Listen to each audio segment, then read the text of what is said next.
This one came to us from Catherine. Catherine said, I have two questions. First, I'd like to know about prebiotics. I recently saw an ad talking about a special prebiotic blend that feeds good bacteria in the gut and can even aid in fat loss by stopping hunger signals during a multi-week fast.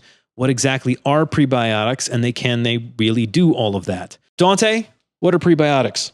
Prebiotic is a substrate that is selectively utilized by host microorganisms, conferring a health benefit. A substrate, which is just referring to, the compound itself or a molecule in this case, that is selectively or specifically utilized or fermented in most cases by, again, specific microorganisms. So not something that's being broadly digested, but there's a certain substrate that then a certain species of bacteria, good bacteria in the gut, utilizes it, which then the final piece is it ultimately leads to a positive measurable health benefit. The last part being pretty straightforward. So it's not just merely this digestive process that occurs, but again, something that occurs, essentially think of it as food for the for our microbiome, in the gut, for instance, that has to then lead to something positive. So prebiotics are effectively the food that good bacteria selectively choose, that they prefer to eat that thing. Okay, so what are some of those things? What are some of the prebiotics out there? We're talking about non-digestible fibers, basically, for example, that act as prebiotics. Those are things like inulin. That's a type of fructan or basically a chain of fructose molecules. This is common in things like asparagus, onions, garlic. Chicory root is the most rich source of this. There's a classification called FOS, or fructo-oligosaccharides, or oligofructose.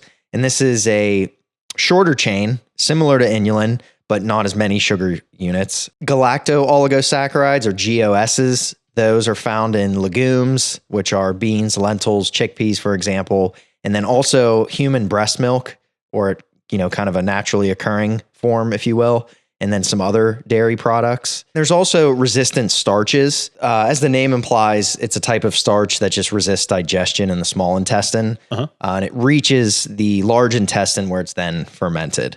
Bananas or underripe bananas, cooked in cold potatoes, pasta, rice. That's another common source.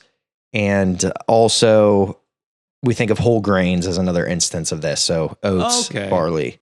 Pause you there for a second. You said, and then it's fermented in the large intestine. So the bacteria is literally fermenting the what did we say? Resistant starches. And is that what's happening to all of these functionally? Yeah, exactly. The easy way to understand it is that the prebiotic is literally just the food that you're supplying the good bacteria in the whatever context you're looking at. So and the bacteria eating the food, that is fermentation, and that the byproducts are whatever might be the byproduct of a fermentation process. Yeah, and we can talk about that eventually as well.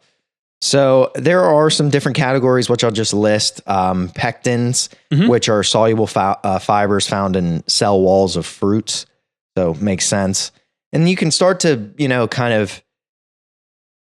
draw some common ground across these different categories.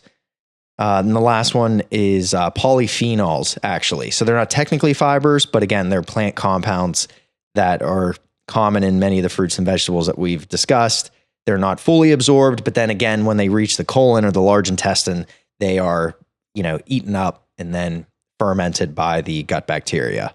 And so this influences the growth of more good bacteria. So you just think of these as like the precursor molecules to the stuff that ultimately ends up, when you think of the benefits of good bacteria, this is kind of where that, starts more or less. Okay.